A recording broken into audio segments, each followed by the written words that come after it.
Tinokugamuchirai vateereri veEvangeli. Ndinoitwa mufundisi Muparinga. Ndinoparidza Kingdom Message Series. Donzo redu nderekuti vanhu pfungwa dzavo dzivandudzwe vave neunderstanding yekingdom yaMwari. Nokuti nhau yekingdom nderelationship, ukama hwemunhu naMwari. Zvisinei kuti unopinda kereke ipi. Saka tinokutendai mose munoteerera vhangeri iri. Haisi nyaya yematransfer kuti uchinje kereke yaunopinda, asi kuti inyaya yekuti your mind must be renewed so you can walk as a son of God in the kingdom. Tinokutendai, Mwari vakuitire nyasha zvikuru. Amen. Nyasha.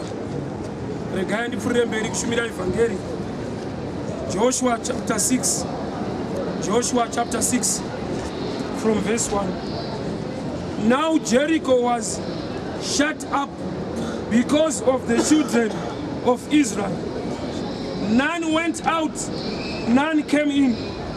And the Lord said unto Joshua, See, I have given unto thy hand Jericho, and the king thereof, and the mighty men of valor. And you shall compass the city, all your men of war, and go round about the city once. Thou shalt do 6 days.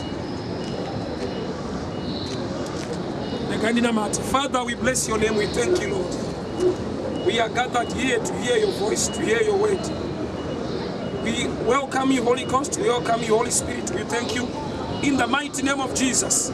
Taurai kupenyu wedu Mwari, titsiurei, ti-encouragei, tisimudzirei, tinatsei, tikonesei. Muzita renyu Jesu Kristu. Amen.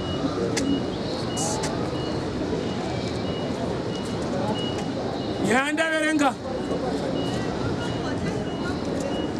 Vanhu vakupinda mupromised land. Vanosvika pakakiwa paJericho. Yetu Mwari vatoti ndakupai. But vanokiya varegere kukiya. Imi mapiwa naMwari. Pane munhu vada kushumira kulife yake muzore nhasi. Nyangwe chinhu chikanzi ndechako. Une zvaunofanirwa kuziva. Jesu ndiye akatumwa naBaba kuti auye panyika afire vanhu. But yakasvika nguva yekuti pakanzi pakati pake naBharabhasi vanhu munodani uye ndiani angaende pamuchinjikwa. There was no need yekuti vanhu vaselected munhu anoenda pacross, nokuti already it's godly given to Jesus kuti is the one going to the cross. Saka kana Jesu chaiye akakwikwidzwa muchinjikwa wake, naizvozvo zvinongoreva kuti nyangwe zvimwe zvinhu zviri zvako. You can even face a challenge. Challenge doesn't mean hazvisi zvako. Vanga vapiwa promised land naMwari, ndokubva vasvika paJericho. Pandaverenga pati vanga vakakiya mageti, hakuna aipinda, hakuna anobuda. Mwari ndokubva vataura kuna Joshua vachiti, tarisa ndakupa. Kureva kuti nyangwe pakakiwa unofanirwa kunzwa kuti Mwari vati kudii chekutanga. Joshua, Jericho pakakiwa, hapana ari kupinda, hapana ari kubuda. But ndakupa, tarisa ndakupa. Saka naturally ukatarisa pakakiwa Mwari vachiti ndakupa, it doesn't make sense. Munondipa sei ipo pakakiwa zvinhu zvakasunga. Ndoda kuti utende Mwari masikatano, nokuti zvimwe zvinhu zvawakapiwa naMwari chakaita kuti uregere wanga usina dzidziso yakadai. Rekanisanangura vanhu vakakiya magedhi eJericho havana kunge vaziva kuti vanhu vaMwari havashandise gedhi, vachashandisa pese pese kana madziro adonha.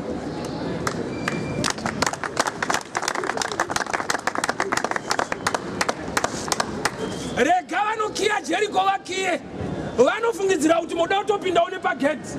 Gamba type yauya naMwari haipinde nepagedhi revanhu vari kuda kutopinda nepese pese kana masvingo eJericho adonha. Rega ndiprofite mulife yako. Vanhu vakakiya havana chavakakiya, nokuti una mnyari anopinda nepese pese. Vanhu vakavhara hapana chavakavhara nokuti una mnyari anosumudza anogadzira musuwo pasina musuwo. Saka vanhu vakagadzira magedhi avo ndokuisa malocks akakura ndokubva vakiya vakati nokuti kune Israeri iri kuuya. Saka Bhaibheri rangu richiti kana Jehovha ari kurutivi rwedu ndiani angatirwisa, nokuti wese ari kuedza kurwisa. Ava pavakatokiya Jeriko vanga vakutobatsirawo Joshua kumuzivisa kuti zvenyu hazviuye nepano. No wonder Goriati paakapfeka zvekuvhara akasiya panouraya. Why? Ari kubatsira David kuti usambokanda kwese ndakusiyira panoshanda.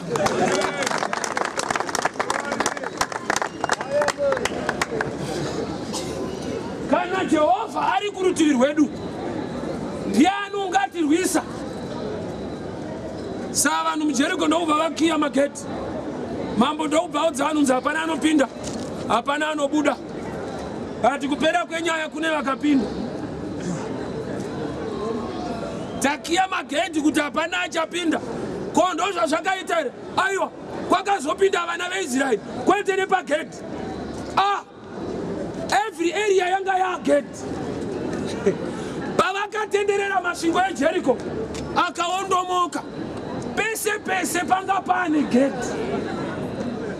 Kureva kuti ukatanga kufamba mushoko raMwari unenge uchivhura magedhi akawanda.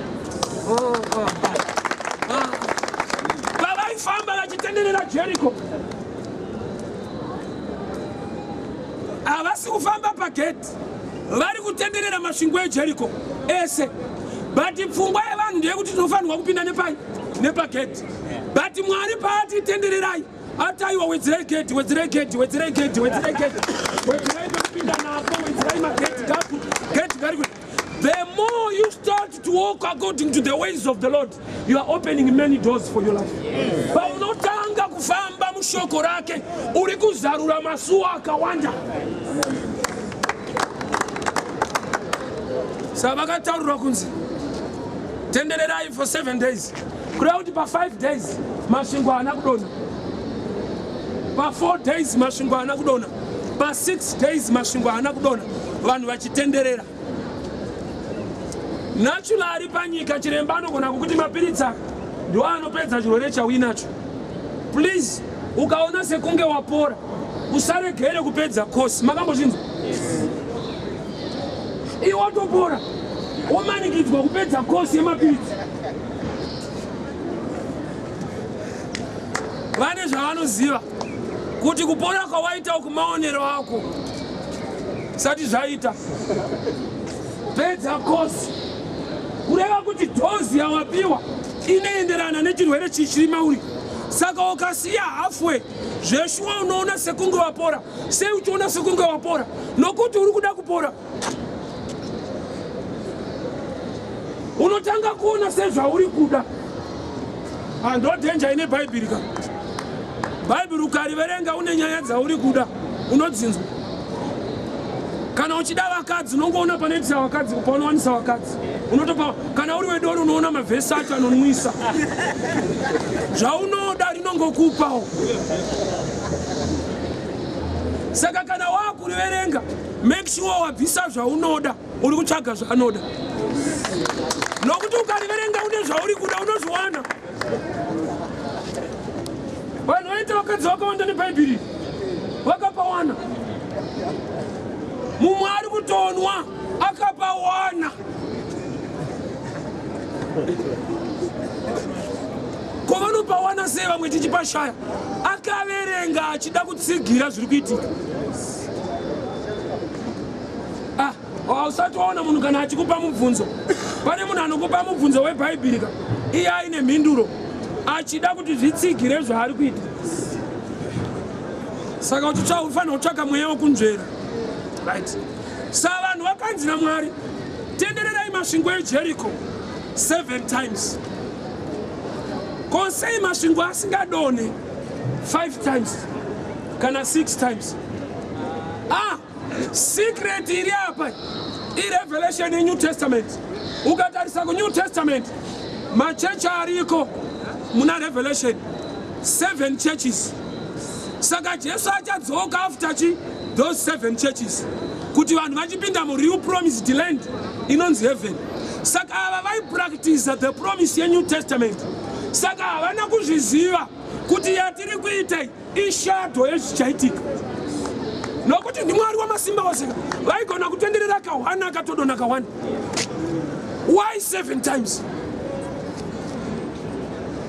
Zvauri kuda zvinogona kuitika nhasi, but the same Mwari vachitanga vari kunonoka. Ipapo ndopa unofanira kutsvaka revelation. Unofunga kuti Mwari uyu angatadze kuchinja upenyu hwako nhasi 5 isati yachaya. Ivo vakatora 6 days kusika nyika kuzoti kudhila newewe masekenzi mangani. But sei vaitange vari kuzhuwa nguva 5 times Jericho aidona. Vanhu vaimba vatenderera Jericho handa kudona. Ndine munhu pano aita zvinhu zvakanaka kwenguva yaafunga kuti yakareba akashaya maresults. Inzwa, inguva yawafunga iwewe kuti yareba. Handizivi kuti wakabvunza Mwari here kuti zvanyanya kana kuti zvanonoka kana kuti ndiwe wakaona sekudaro. Nokuti chandoziva nini Mwari haanonoke. Mwari haanonoke. Nokuti munguva yese arimo, zura ariko, nhasi aripo, mangwana ariko. Saka yauri kuda yemangwana, mangwana achatoriko iyeko. Yauri kuda nhasi, munhasi arimo. Saka ansa yake hainonoke. But vanhu vanononokerwa. Kwete kuti Mwari anononoka. Vanhu ndo vanoona vachinonokerwa. Iye haanonoke. Nokuti anozviita nepurpose. Ane zvikonzero zvaanoitira kuti tenderera 7 times. Iye ari Mwari anoshamisa wekuti kutenderera ka1 panofanira kudona. Kureva kuti ka6 hasati amwari. Aiwa ndiye. But haasi kudona.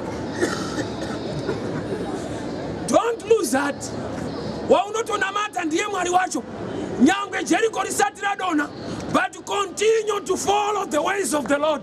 One day you see your results coming. Unokubati pavaitenderera zvazvirize Jericho rarakakura. Vamwe vaigona kuudza Joshua kuti dzinenge hazvishande tama 5 manje hey. Osa mweya wekutsungirira kumutendi wanhasi hakuna. Vanhu vane pressure nokuti zvevamwe vavo zvaita. Saka manamatiro ake ndekutoti Mwari zviratidzei nokuti yari kuratidzwawo nevamwe zvaitika.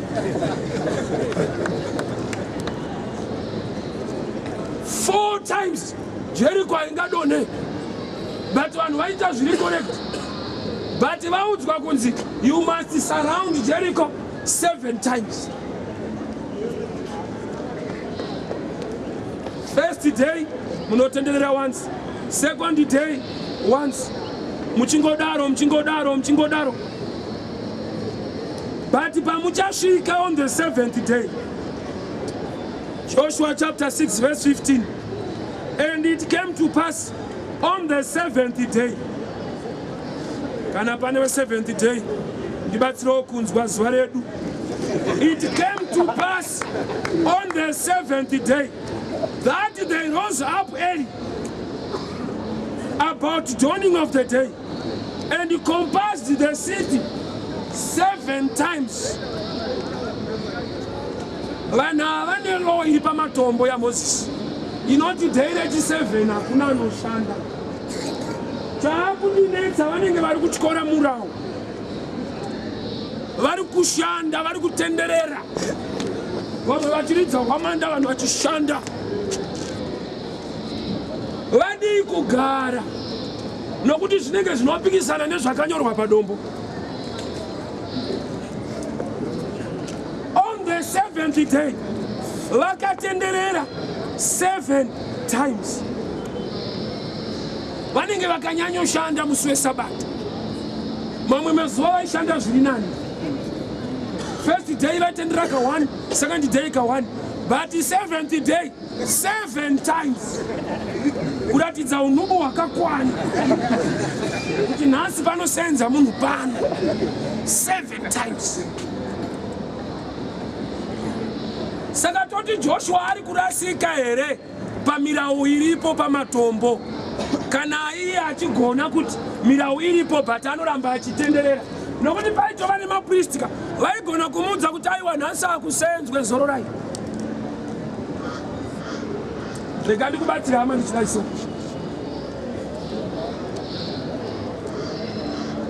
instruction ya Jehovah becomes your law no matter the day. Warira kuterera mirairo singaterera anoraira.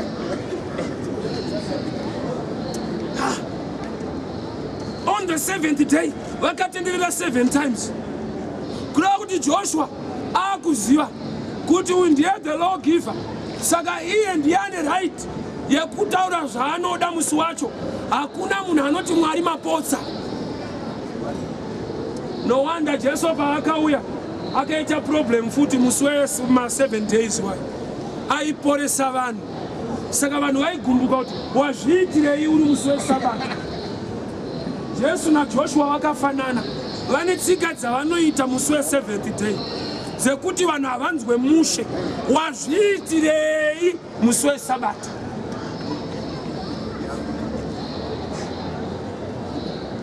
Jesu ndokubva abvunza kuti ko kana mombe yako yawira mumvura hauibvise here? Zvikanzi aiwa tinobvisa. Uri kuona value yekuti mombe iwealthika vanobvuma kutyora law nokuti mombe yawira mumvura, but munhu wacho manje akasikwa naMwari siyanai naye musi weSabata. Kune vanhu vakaoma bhuru. Zvanzi ko mombe yenyu ikawira mumvura zvanzi tinotora. Saka munondirambidza kuporesa munhu imi muchiita zvemombe musi iwoyo.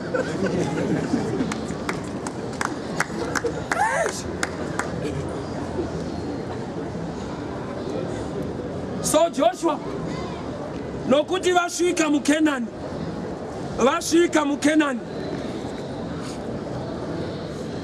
law yakushanda ilaw yeNew Testament, nokuti Kenani yakangofanana neNew Testament. Kenani yakafanana neNew Testament. Kenani yakafanana nesu nhasi takapinda muna Jesu. He becomes our law. Zvinoda Jesu ndo zvatinoita. Saka uchiona andigone kukupa mirawu, ndinotofanirwa kukupa Jesu. Jesu wacho iye ndiye achakurambidza kuba. Ini chinoita kuti ndisabe hakusi kutya kuba, kutya Mwari.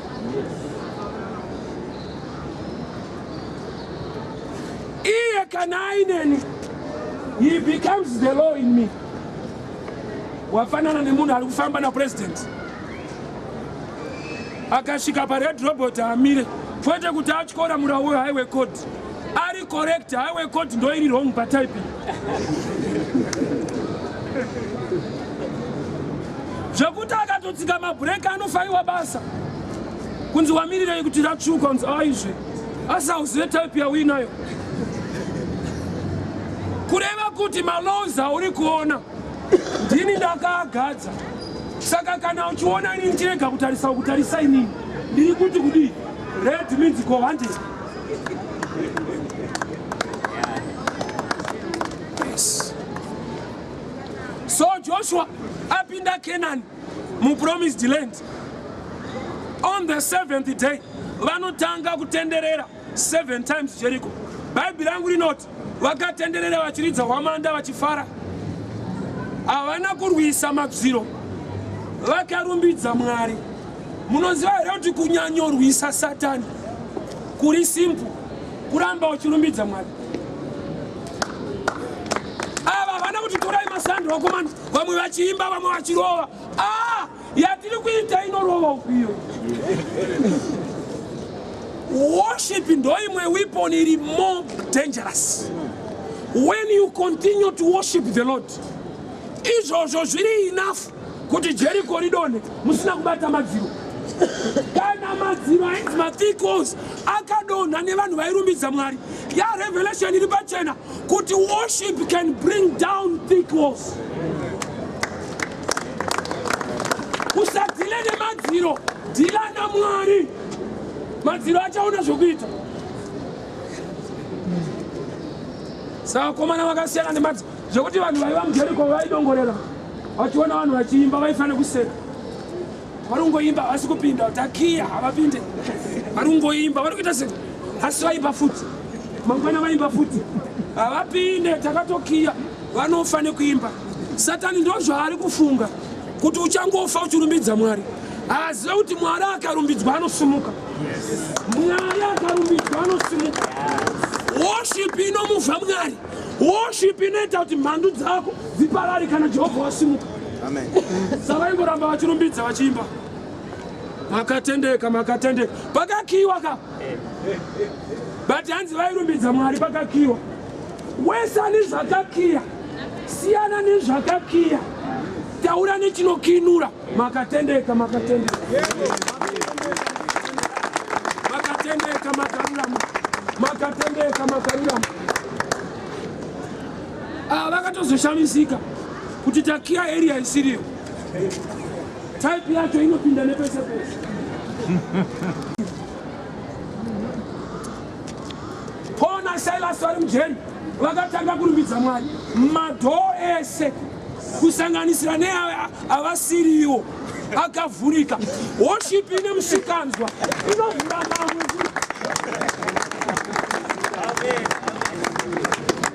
Hallelujah. Aya. Zvokuti vamwe vasungwa vari kune imwe section vakangoshamisika cheni dzichidonha madhoo achivhurika. Havana idea zviri kufamba sei. Bhururu wako achangoona zvake zvaakuitawo nekuti uri kurumbidza Mwari.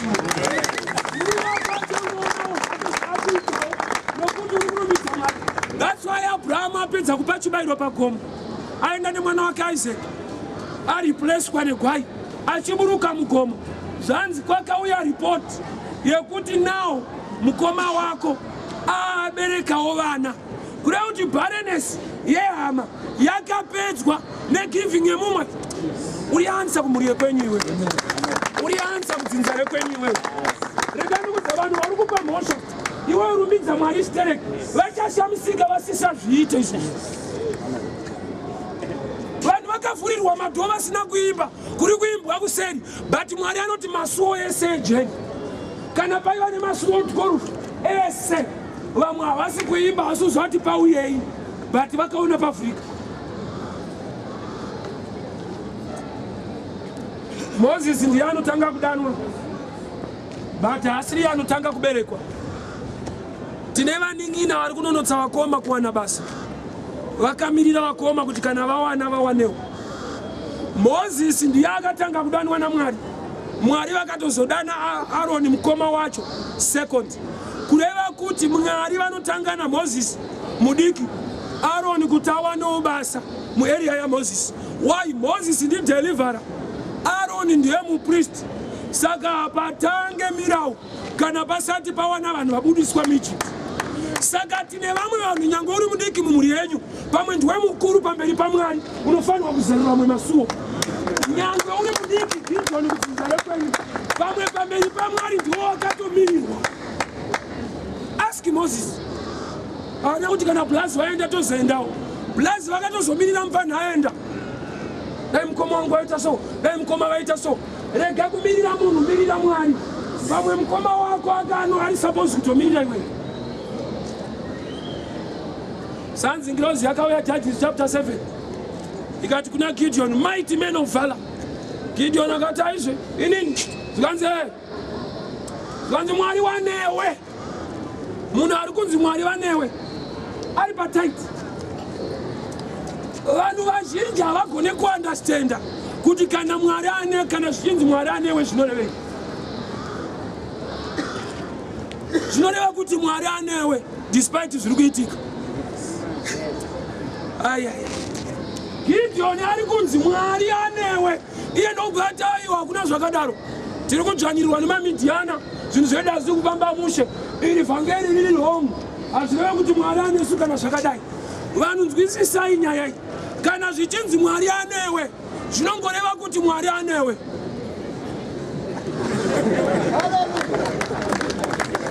Zvisina kuti uri rofa here, basa risati rawanika, uri kurwara here, kana Mwari anewe, Mwari anewe. Haachadwe nemamiriro ezvinhu kuti aripo here apuruve. No, anewe. So Gideon ndobva ataiwa kana aneni, iye haifanirwa kutambika. Zvikanzi aiwa ka, iwewe Mwari anewe nokuti uri ansa kudzinza rekwenyu. Iri kutambika iwewe ndiwo uchaipedza. Saka zvanzi Mwari anewe nyangwe uri pataiti, nokuti mutaiti imomo iwewe ndiwe ansa. Ndiwo pakatotarisa ziso raMwari kuti dzinza rako riite musha. Gideon ndobva azviramba kuti azviite. Rudzi rwekwedu rwaManase ndo rudzi rudiki-diki. Kumhuri yekweduwo futi ndiniwo the least wokupedzisira. Order iri natural, haisiriyo order iri spiritual. Ziva izvozvo mulife. Mamiriro awakaita munatural haasi mamiriro awakaita muspiritual. That's why Goliath paiti sarudzai murume arwe neni.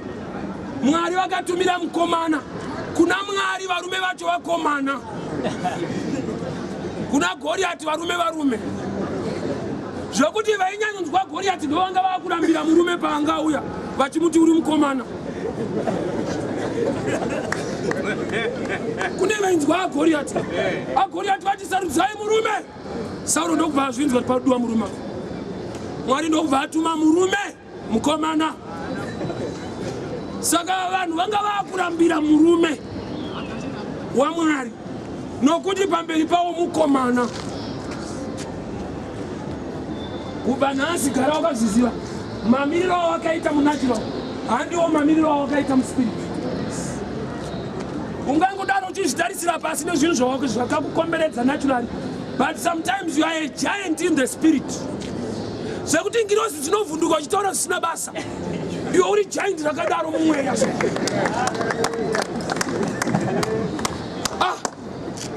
Saka tinzwa David achiti aiwa mambo ndipei mukana ndirove munhu. Anga aziva status yake muspirit kuti aiwa murume akuroyewa tisu. Imi muri kufunga varume vendebvu ava pari kurewa varume vanozviziva mumweya. Ihondo yemweya.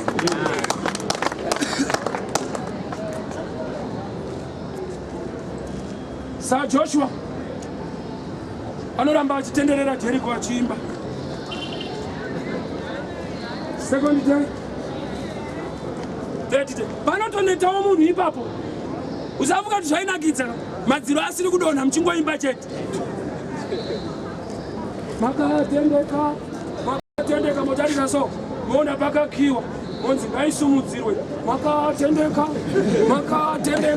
motarisa moona pakakiwa monzi vachiri vakatendeka navo. Unogona here kubuilda trust muna Mwari despite my results kuti anenge ari kunonoka.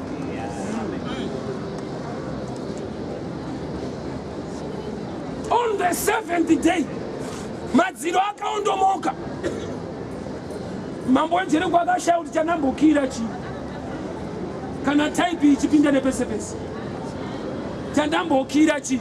Dai Joshua aiva nestrategy yake iri natural yehondo, vaitsvaga maways ekupinda nepageti. Vazhinji vedu nyangwe takauya kuna Mwari tiri kuda kupinda nenzira dzatinofunga. Bururu zvinhu zvemweya ndezvemweya. You need the supernatural law to understand them. Zvemweya ndezvemweya. Nhamo yataita vanhu vari kuona pakakiwa vakunamatira kupinda neipapo, kwete kutsvaga kuti Mwari toita sei, but vakuronga mapindiro kwete kubvunza Mwari kuti toita sei. Mwari vari kuda kuti mutenderere kuti mupinde nepese-pese, nokuti mukapinda nepagedhi munononoka makawandisa. Ukaona vakiya gedhi vari kukubatsirai munononoka makawandisa. chese chinoitwa nemuvengi wako irevelation yefavor yako. Kungoti unongosingaziziva yako. Goliath kupopota kwari kungoita chete. Haana waauraya. Mbiri yake ndeye kupopota chete. Vanhu chavari kutya mapopotero kwete maurayiro. Matukiro ari kuita vanhu vanopedzera vangoti pamwe anouraya.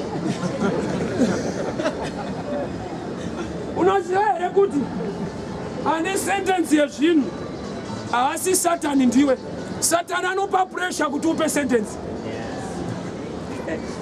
Aiswe. Satani anongokuti zvaomaka muchinamata. Haufa. Jehovha wapedzisa. Tapeta mbomira. Yes. Satani asiri atimira kunamata. Anoramba achiisa pressure. Munhu ndiani power udarika Satani. Saka Mwari vachiti don't give the devil a chance. Kureva kuti chance iyi haana. Anotongoisa pressure kuti aiwaniswe. Jacob akapiwa bhachi remwana wake Joseph. Yanyikwa muropa rembudzi. Zvikanzi baba, ibhachi remwana wenyu kai. Zvikanzi hongu mwana wangu afa. Haana kunzi mwana wenyu afa. Zanzi ibhachi remwana wenyu here. Zvikanzi shuwa afa. Unopedzisa wega.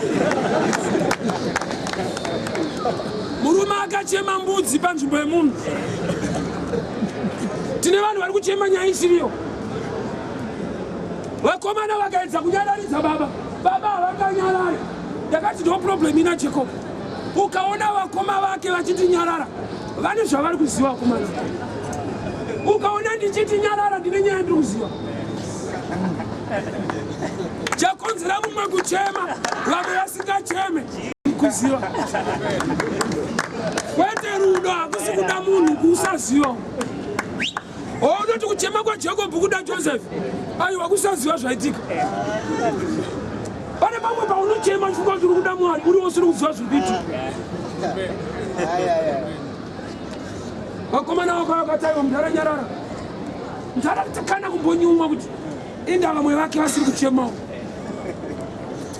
Iwe sei usinganyumwe kuti nyika imwe chete zvinhu zvakaoma zvakafanana tinogara panyika yakafanana sei vamwe vachifara unyumwe.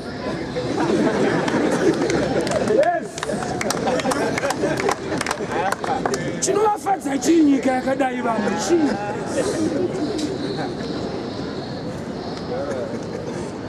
Vane zvavanoziva zvausiri kuziva. Ukaona munhu ane chinhu chausina isaini yekuti ane information yaanoziva yausati wakuziva. Nokuti dai waiziva dai unacho. Yes. Izvo zviri stubborn but ndizvo. Ukaona munhu ane chinhu chausina ane zvavanoziva zvausingazive. Unonzwa vanhu vakamira parenki mani vatenga manewspaper. Majesu ana musoro. Ari kunzi ana musoro anemba. Ari kuti ana musoro wacho wangotengawo pepa. Baba baba. Unozi wakomana. Musoro vanouziva.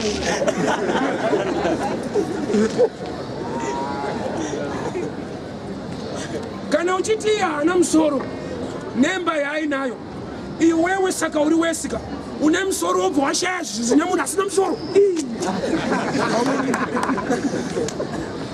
Asina musoro anemba iwe une musoro hauna imba. Kureva kuti iwe uri wesi nemusoro uyu uri kutoshaya zvinowanikwa nevanhu vasina musoro.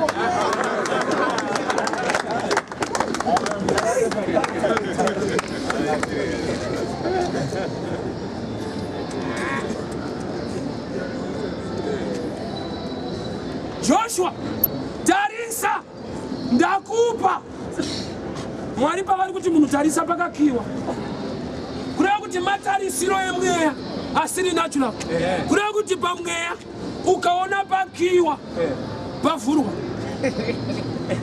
Nokuti inzwa zvinowanzokiwa zvine value. Zvinenge zvakavhurwa kana ukatora zvishanda. Varume vakarora munozvinzwisisa.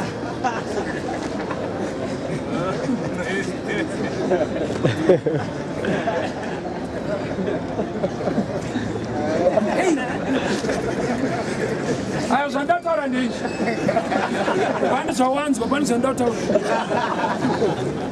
Ndataura nyaya kuti kana uchipfimba uchida kuroora, ukaona angobvuma uchingotanga, unotoziva kuti pane basa. Vese vane madzimai vakatombonzikwana, ibva pano siyana neni handidi. Kakuramba ikaka kanocreate value kuti ndo vanhu vekuroora. Ukangotanga nekubvuma urooreke. Varume havadi kudiwa, vanoda kuzodiwa. Ukavada wairasa uroorwe, asi ukazomuda. Yes, ndisai, neniwopo. Votoirasa hanzvadzi. Ngempero wokuramba mchana. Kuramba kwacho kunotooneka. Kuramba kwevalue kwete kwekuramba. Adzimai vangu handinawo kumba tine vana 3. Pandakapfimba vakandikwana. But ndega ndakatoziva kuti ndo type yekuisa pateni. Inochamuka. Kuitira tikazofambawo nebasa ka, anosara akuchamukawo vamwe.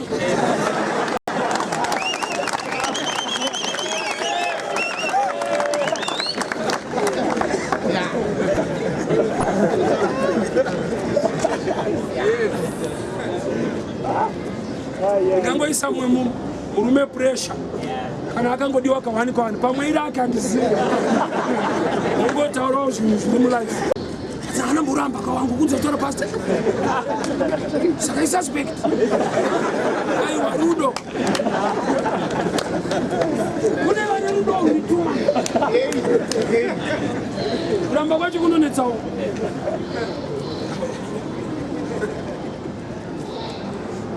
Unoziva here Adamu paakanzi muti uyu usadye, ndo favor yaakaitirwa naMwari. Tarisa musi waakadya. Kurambidzwa kukomborerwa. Adamu paakanzi muti uyu usadye, ndo musi wakadeclare blessing inotyisa. Why? Tarisa one paakazodya kuti akaruza zvingani. Akaruza garden yese. Kurambidzwa kunobhadhara bururu. Unowana garden nekurambidzwa. Saka muti uyu siya, idya yese. Kana wasiya yese, wadya uyu, wakuluza zvese. Samukomana akabuda mugarden nokuti abata zvaakarambidzwa. Kureva kuti total freedom. Kusungirirwa pamirau inosunungura. Reganisana ngone mushi. Takabuda muindependence manje. Vari kumajeri vakangoudzwawo kuti kunze uku kune independence. Kune kusununguka kuri kuitika kunze uku. Kwamuri haiwa zvidaro. Nyika ndo imwe chete but kune type inofanirwa kusungwa. Why? Nokuti even muindependence macho, you need to abide with the laws of the government. Unofanirwa kutowirirana nemirau kuti tigarisane mushi. Ndo zvimwe chete muna Jesu. Tine vanhu vakasununguka nokuti vakatenda muna Jesu, but vakaramba kusungirirwa pane zvinotaura Jesu. Saka ivava havasi kuenjoya zviri muna Jesu vaina Jesu. Iwe munhu ari mujeri nemuZimbabwe atori muZimbabwe akasununguka, but haambofa akazvienjoya. Haasi kuSouth ari muno, but haambofa akazvienjoya. Ize Zimbabwe. Utori muKristu iwewe, utori muna Jesu, but chinokupa total freedom nekuenjoya zvinhu zvaupenyu inyaya yekuti unoda here kusungirirwa pamirau yake inosunungura. Kusungirirwa. Matthew 11:28.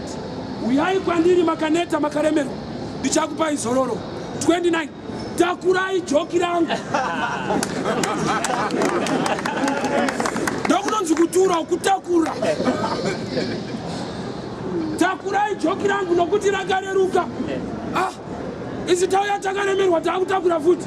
Kakutakurai kakaka ndokanorerutsa.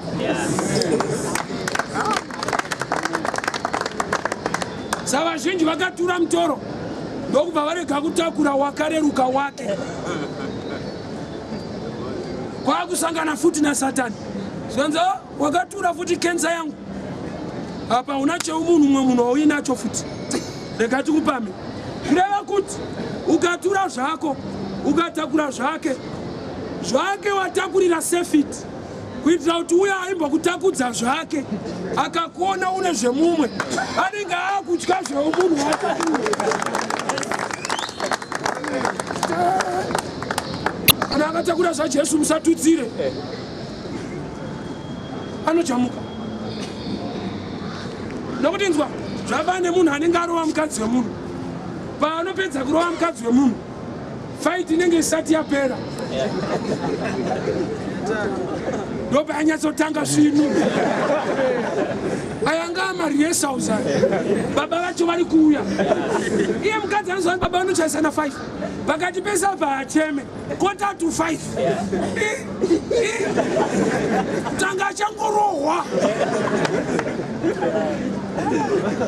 Unoona gara uri ready kana wakarova mukadzi wemunhu gara uri ready wakatanga fight kwete kuti wakapedza fight wakatanga notofana kufamba uchicheuka so unoona ngogadzikwa.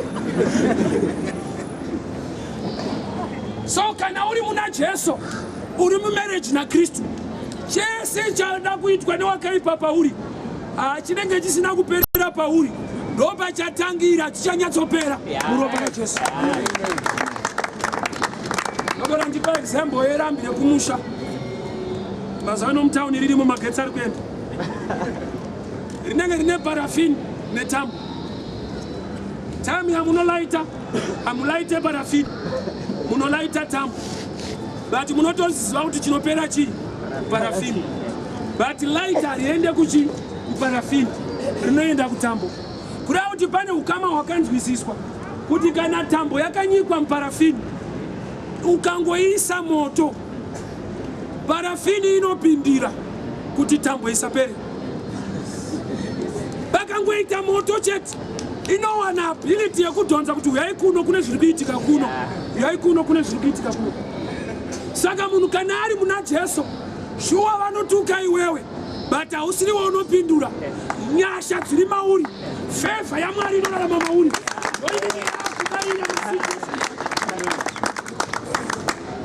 Inofarira murume anonzi Jairus audzwanzi mwana wako afa haana kudaira. Why? Anga achifamba naJesu. Tine vanhu vana Jesu vanodaira nyaya dzavo but havachaziva kuti kana uri muna Jesu nyaya yake. Jairus akanzi mwana afa usanetsation. Iye akangotarisawo ishe wacho kuti mainzwa mwana wedu afa kopa cheduka haisi nyaya yangu ndega.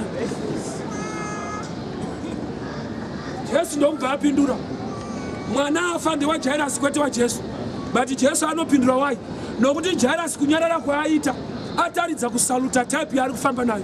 Iwe unopindura wega zoti Mwari watoshaya chanzi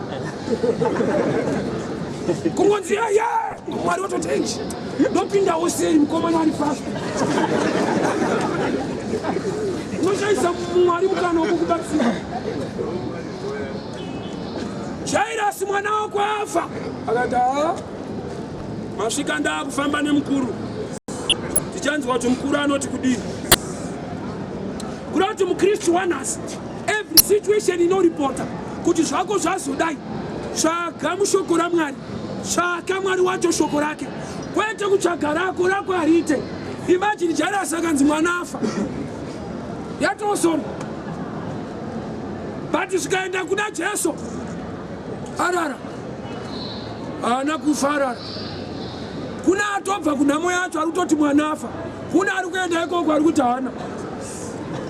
Apa ndoda faith chaiyo. Pane vane information genuine vasiya mwana apetwa but kuna asati aenda kumwana ari kuramba.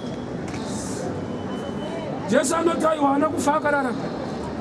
Uyo aigona kuti tisu tatovhara maziso saterere waunayo isu tanyatovhara mwana atoma. Jesu anoti nyarara handei. Kureva kuti vamwe vanhu vakauya kuna Jesu pane pane zvichaita wese kuti vawane the best. Pakawana Jesu mwana akapedza ana kuramba achirwara akafa, but mubaba vacho vawanani Jesu. Saka mwana afirei hakuna level yesituation iwe kana wakawana Jesu ichachika Jesu wawina. Anditi kufa ndo last chapter pa life ya munhu, but Jesu hana kuresign akati tichiri kuenda. Whatever tiri kunzi hatichaita mu life yako Mwari havagone kuresigna. Kana iwe uchifamba mu faith mavanhu vacharamba vachifamba newe muchanosvika pakunomutsa nyaya yacho mese uripo. Savakaramba vachifamba aina Jesu svikapamba hanzi akaona vanhu vari kuchema. Jesu akaona vanhu vachichema akavataurira kuti haada kufa. Vanhu vakaseka. Akapinda mumba mune mwana akataurira varimo kuti budai panze. Kureva kuti vari mumba ndo hama dzepedyo idzodzo Jesu ndo dzaakati panze. Kune imwe miracle inoda kuti tsana wako wamboenda pasaidi. Kune imwe miracle isiri kuda bamunini pasaidi. Hama dziri kuchema mumba dzakanzi naJesu panze. Jerese kunotaiwa ndibamunini kave kushuru. Inda kuburitsa ndo bamunini kave. Tinototedzana kudai so. Jesu ati panze bamunini. Onongoti vanhu wozvawo ihama dziri kubatsira bhururu kuchema. Varume kudai panze. Hakuna kutanga nemirako, kwakatanga necommand yekuti yanga yakutoda kuti Jesu wacho ataurira hama dzake kunzi kana atoti budai budai. Nokuti vanhu vaigona kuti unotiburitsa iwe watouya zvako nabamunina. Bamuni mutaura izvenyu mwana ndowenyu. Jesu akumirirawo iwewo kuti uchiudza hama dzako. Iye akadziudza, but idzo dziri kutemba iwewe. Zvakafanana nekudai so. Ikanamata palife yako kuti mweya wenhamo buda. Mweya unogona kunditi mufundisi yamataura shuwa ndogona kubuda tagara tinongodzingwa nemapasta. Izvi tazvijaira izvi. Uzati mweya uri pauri hauna kutanga newe. Kune kwawakatodzingwawo. Mweya ndo magariro awo matransfer daily.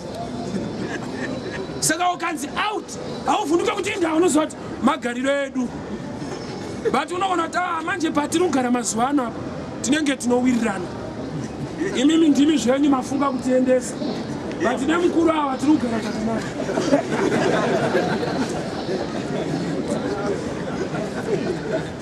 Kureva kuti uyo ari kudzinga nhamo mulife yako akutoda iwewe kuti utaurewo futi kuti hauchaida. Nokuti iyo inenge yakutemba iwewe kuti hamurungoti dzinga but iyo haana kana problem nazvo.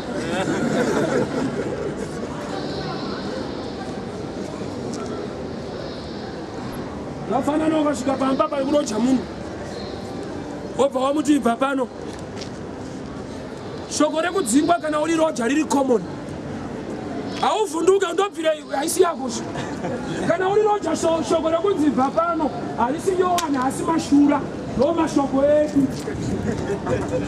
Ndashurwa ndanzi ndife ko hapasi penyu haasi mashura upenyu hwematransfer. Kungoti apa makasikirwa samaunonge mashura but hapana pamba pauchafira uchatobva chete.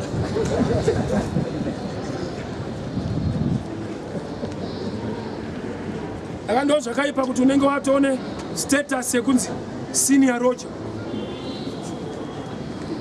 Pausenior ipapa apa hauna discount futi. Aiwa, kune chimwe chiremerera chaunoda chisingashandi. Avangoti mwedzi uno musabhadhare muri senior. Neusenior iwo ngaiuye. Ndiite ordinary zvangu bo ndiri kufanana kanyari kuti.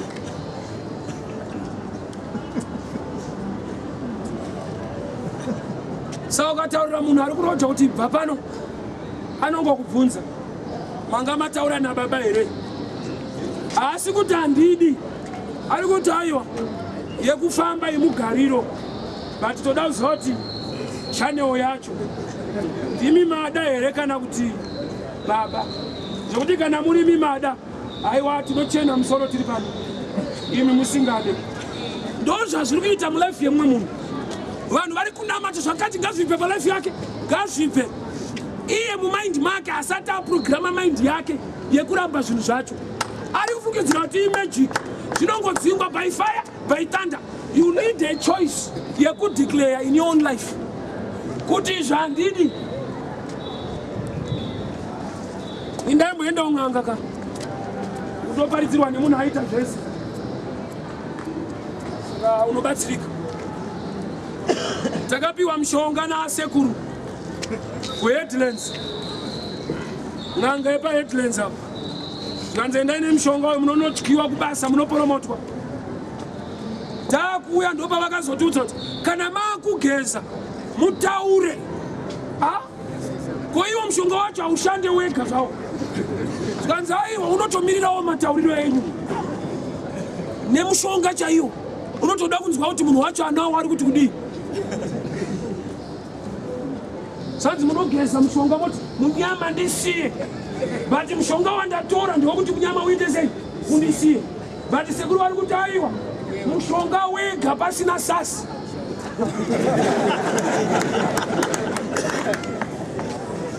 reva kuti mushonga wacho unonzwa kuti dzataura manje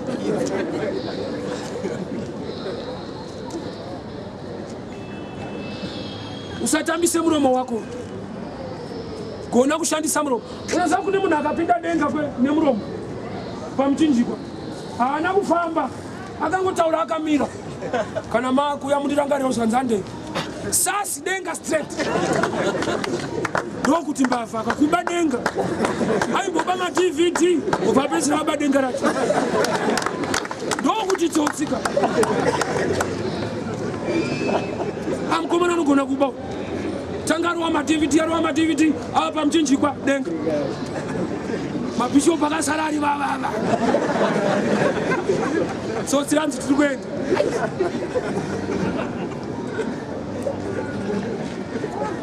ropa ndinotya kuti dzimwe nguva type yauchaona kudenga ichakurwadza ndozvichangokuratidza kuti nderamwari harisi rako denga type yauchanosangana nayo so ine maprevious newe kuti mwari uyu makazomusota sei ane nyaya dzangu taiwa denga nderangu nyaya idzodzo ndodzenyu panoda kuti ubate chinhu jesu aifamba achitaura ndichadzoka sembavha garai makarindira ndichadzoka sembavha ndobva azoparidza kuna John 10:10 zvikanzi mbavha inouya kuzoita sei kuzoba kuuraya nekuparadza mbavha yacho ndiani ndisatani jesu obva ati ndichauya sembavha saka iye jesu akasaenda kudenga nembavha iye aiparidza kuti ndichadzoka sembavha kureva kuti iye akuitawo mbavha nokuti azviziva sei zvinoita mbavha iye asiri mbavha ndozvaakaitakurira kuti anoibvunza kuti maienda nguva iyo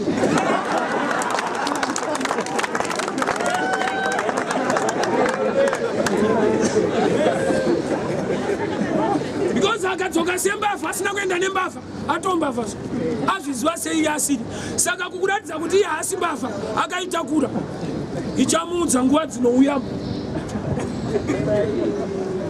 mbavha iye ndo ichatikuwadzisa ndo achabvunza kuti mairova nguva iyi vanhu vadhipa ushendai kuma33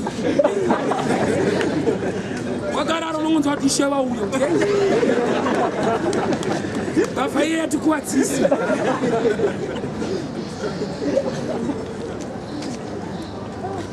munhu anoita bhizinesi anotsvaga chinhu chinonzi sample. Kingdom ibusiness yaJehovha. Saka Jesu auya kuzofira vatadzi. Saka azviite kuti adzokere kudenga asina sample. That's why asina kutakura munhu anopinda chechi. Akatakura mbavha zvekuti achibvunzwa kunzi kotsotsi nderei kuti isample kayetype yatiri kufira pasi. Vamwe vako zvekuti kana uri pano uchimba mumwe inokaenda muna mumwe wenyu akatoenda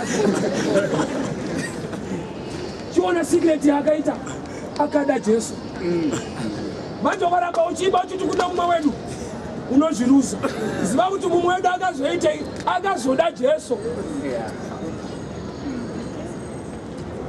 Kunoti wese mutadzi une mumwe mutadzi akatonzi naJesu handei chii chaakaita akagamuchira Jesu.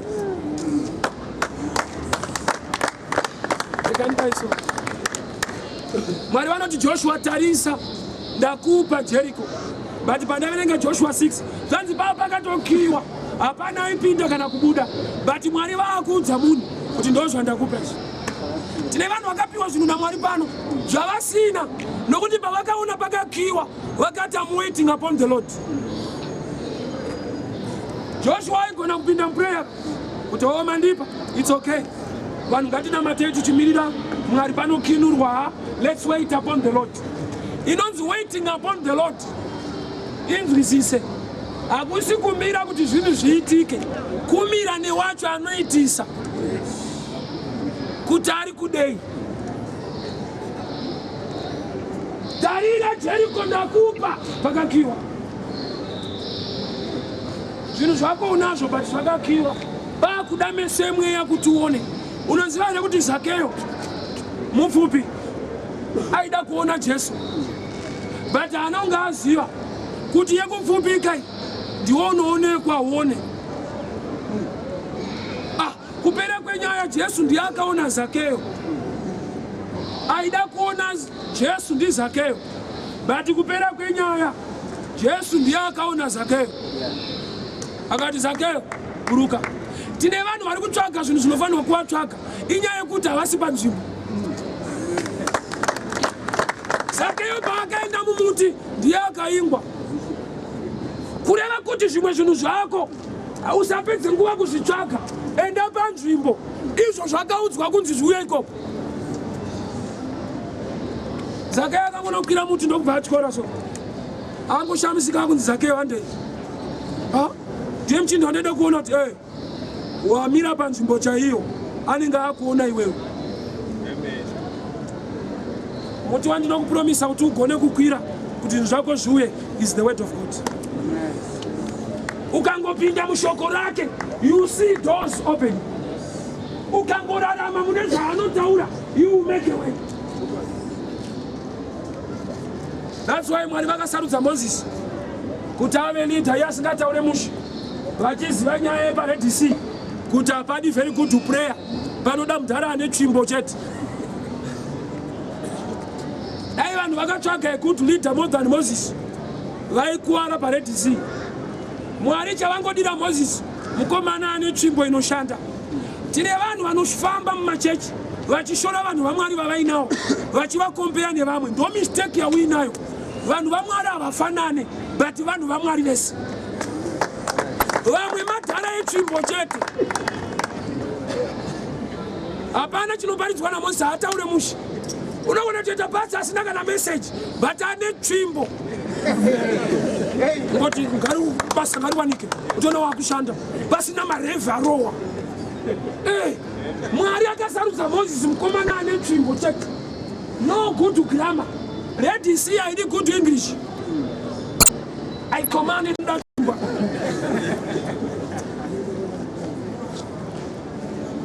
Sakune ari muofisi yaMwari nekuda kwekuti ane tsvimbo kutaura hataure mushe. Tine mafundisi asingagone kuparidza but azirevi kuti haasi mufundisi. Ane area yake. Kumapurisa muzviziva here kuti kune riot ipolisi iyo, maCID ipolisi iyo, nana constable ipolisi iyo, vari under umbrella term inonzi polisi. Kune vamwe utoti uchitoita zvaunoita havana basa newe, but vari polisi. Vanoziva kuti department redu harisunge type iyi. Vanhu vanotengesa airtime vakavhura zeterapi havatizi, vanotomuti tine airtime baba, but vanotya polisi yekanzu.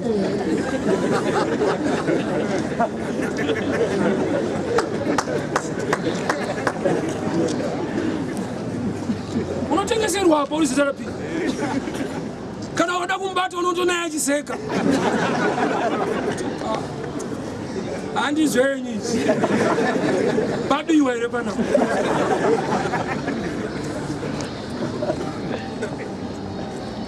So you see, could even pa ufundisi pa kuwa mufundisi vanhu tine vamwe vari mune mamwe maoffices problem yaitika ndei tine munhu wokuti akasumudzwa naMwari anobvunzwa kuti calling yake is the greatest zvo zvinokonzera pressure yekudai so munhu akanzi naMwari you are a prophet anogona kufamba achitaura kuti ukanamata usina muprofita kuna kwanoenda but it say we are not prophets. Some are evangelists, some are pastors, some are teachers. Saka ini ndikaticha revelation ndikapedzera ndakuti ukanamata church isina revelation usina anotsemura bhuku unofa kunyepa.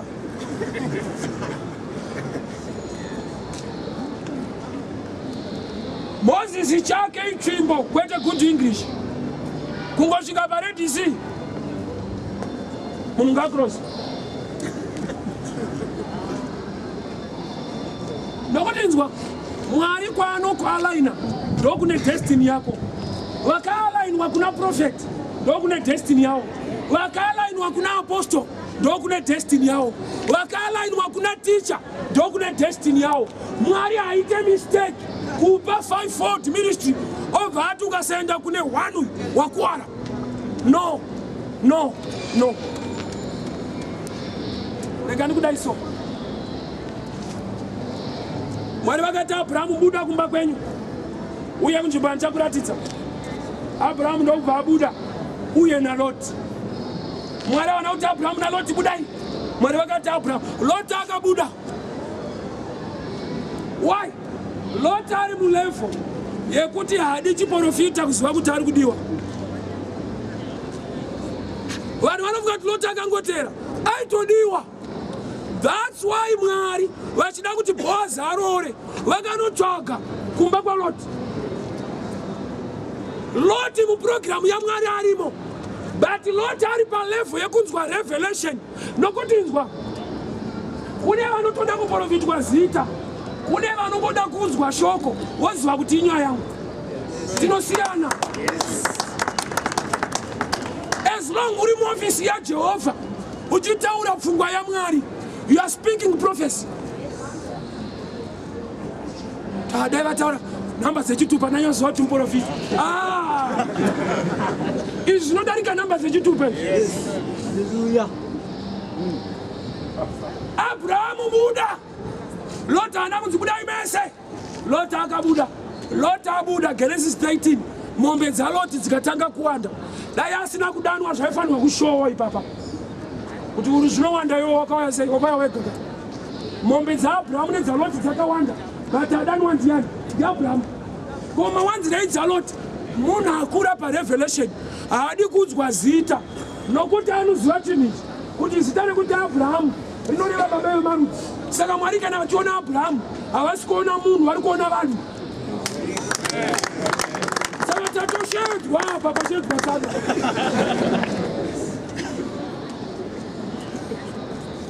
Mwari paanotaura shoko rawo chiprofita chinodarika kutora munhu waanoomisa woti anoona ndichiparidza kudai ndogona kuminista ku120 at once. But ndikada kuita line one by one mumwe anoenda achiti dai vandinhonga. Manje apa unongonhongwa uri wega ndiwo unozvinhongesa unongopinda mushoko tirimo munyaya.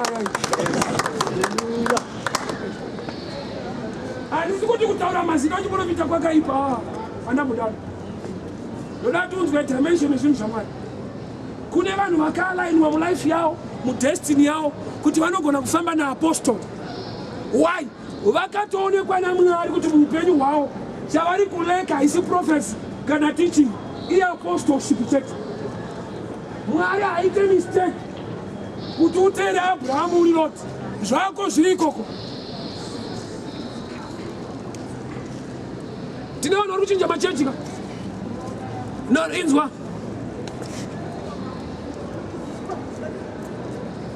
Ndikada kuvaka chechi kuti izare vanhu kazhinji kana ndisiri munhu asida kunotora vanhu vacho kunze ndinongobuilda zita bata mamwe machechi kuti vanhu vabude vega dzavo. Ngoti kana musingapinde kuna profeta ameno zvenyu. Unenge watoisa vanhu pressure baba. Unotoona munhu kuti hei akomana. Kweda ava profita. Baba regai ndikuudzei zvinoita Mwari. Zvipo hazvifanani, Mwari akatendeka. Yes. Haisi mistake kuti unopinda Methodist wewe. Vanhu vanoda kuda dzavo. Vada unonzi chimira apa. Ndiri kuona zvako zvichidai. Richiparidzwa ndiwo uri kutaurwa. Uchicho uda assurance yezita. Nechitupa kuti ya. Mwari vataura inini.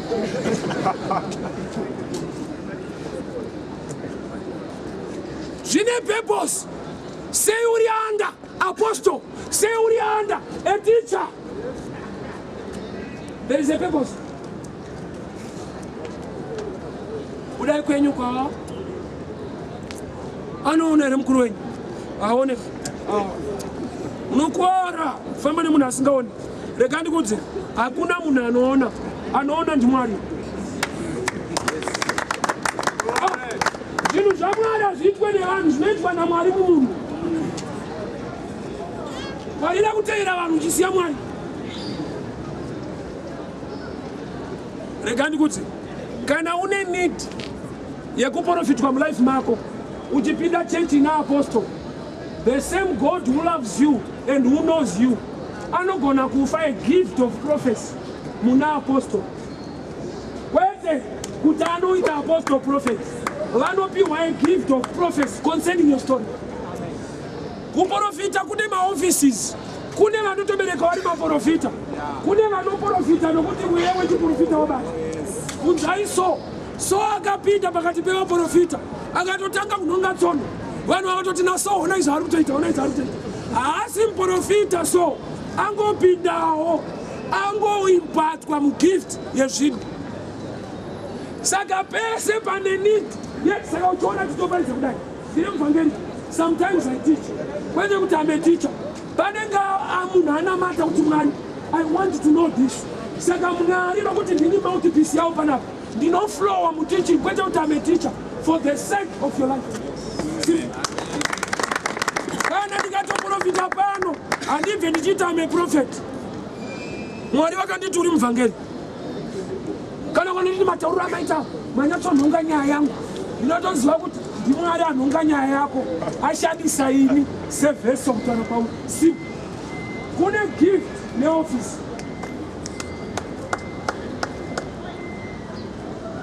Unotogona kuflowa mugift yeprofesi usiri prophet. Kana pane need yechinhu chacho, Mwari vanogadzirisa nyaya dzacho. Jesu taura nemukadzi weSamaria. Une murume here? Zvikanzi handina, zvikanzi ichokwadi nokuti pane ari kumba huna. Uriona chiprofita sei amuzivisa kuti hauna nokuti une ari kunaye ari kumba. Pane need yekuti audzwe izvozvo nokuti anozofunga tadzione. Dai Jesu akati Yeshua hauna iti ya ngaite Mesaya kuona uone futi. Saka akaudzwa kunzi shuwa hauna pana ari kumba. Kupiwa saizi yako kuti auye ndochita dzadzazofunga kuti handina. Ari kutoziva kuti unaye but hauchada. Kana pane need yacho the gift to flow. Kune magifts, kune office. Mwari uyo akatendeka akarurama. Hazviite kuti tese titravele tiende kuNigeria. Miraone chinhu. I respect vanhu vaMwari vari kushandiswa naMwari zvikuru. Problem yaita vadiki vari kudawo mbiri. Vari kungoenda kunotora mvura chete. Kunotora mvura ikoko chete. Ivavo vari kuenda kunotora mvura kwavari. Havana kutora mvura, vakatora Mwari wacho. Impartation iri dangerous kumunhu asina growth muzvinhu zvaMwari. Unopedzera wakutsvaga mbiri nemari nokuti kana wanotora mvura wakukalkuleta mari yetransport. Nokuti shuwa ndiwo wakabhadhara unotora mvura yacho.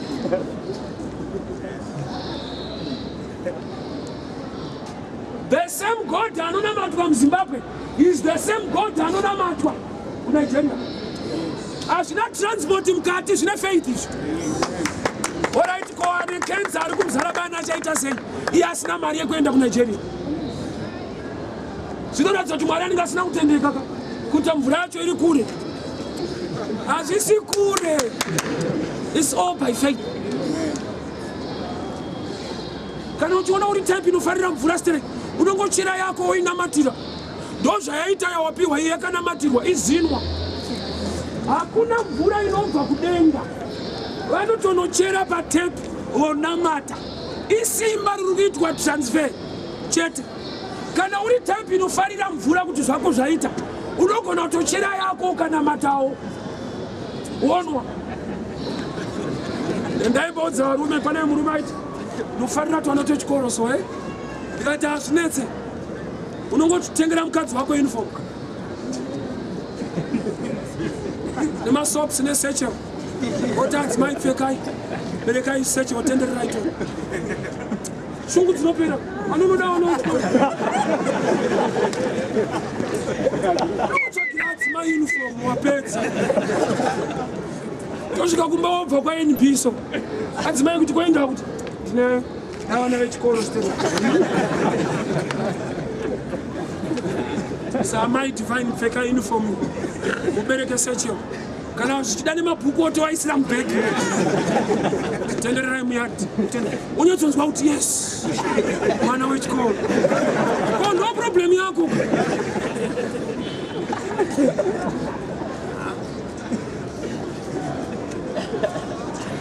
Ukaona waramba kutenga uniform haudi vana wechikoro une mweya. Kana zvingori zvivana vechikoro kutenga uniform, ukaona mari yeuniform uchitadza kureisa kuti tengera adzimai uniform haudi vana vechikoro une mweya. Uda deliverance. Iyi ndo deliverance quick. Ungotsvaga uniform fura nepaNB apa adzimai otoshamusika masvika netrunk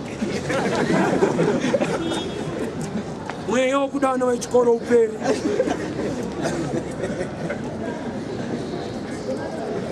Joshua, tarisa Jericho yakakiwa. Ndakupa matarisiro ari kurehwa haasi natural eyes. Natural Jericho yakalopa. Ndichitotaura kudai zvaunoda iwewe zvakasunga. But ndauya kuzokudza kuti tarisa. Matarisiro andiri kutaura. See through the eyes of the Lord, not through your own eyes. Tarisa sematarisiro aMwari. That's why Mwari vakati let the birds fly. Kureva kuti ukanzwa chinhu chichinzi bird chine manhenga itori shiri.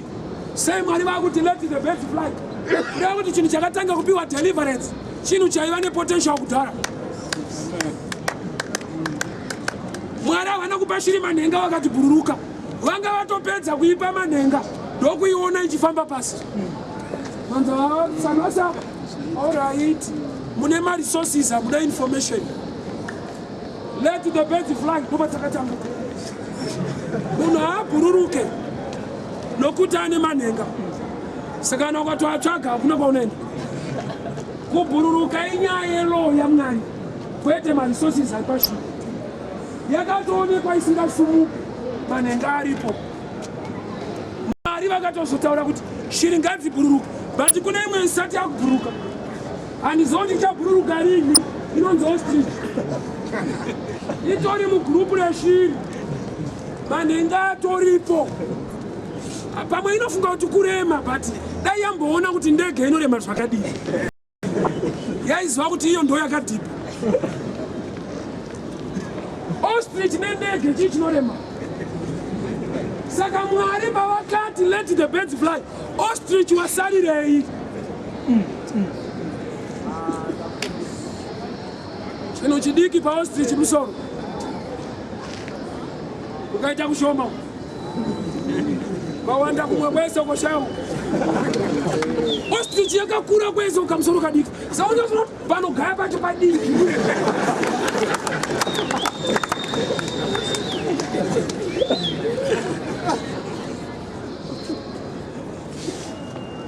Ine long neck, ndovunga yakatena mtsipa, ikazvitarisa. Ikati nemasimbiro atakaita. pamwe ndaana ndingira kutaura ndichitoparidza kudai pane vanhu vanotena votarisa kufoira kwake kushaya hama kwake oti haasi mameseji yedu aya vari kutaurira mafomu 4 nemafomu 6 pano ndiri kutaurira munhu wese amira pano hauna kumira nekuda kwako wamira nekuda kwake saka uchiona taipitira pano haimire pese mumiswa hakusi kumira bvunza ri peseji pako kuti unonzomira murodheri chanyatsona kuti amiswa kwamunhu akumisa ndiari kushumira samwari vakati let the birds fly chero uchingonzi bird tanga kutodai uchaona uchisumuka saka panoshumirwa shoko raMwari chitanga kuexercise shoko rataurwa kwete kungoti I'm waiting upon the Lord. Begin to exercise what the word says. Tinokutendai nekuteerera vhangeri mazvita ini Mwari vakukomborerei vakuitirei nyasha mazvita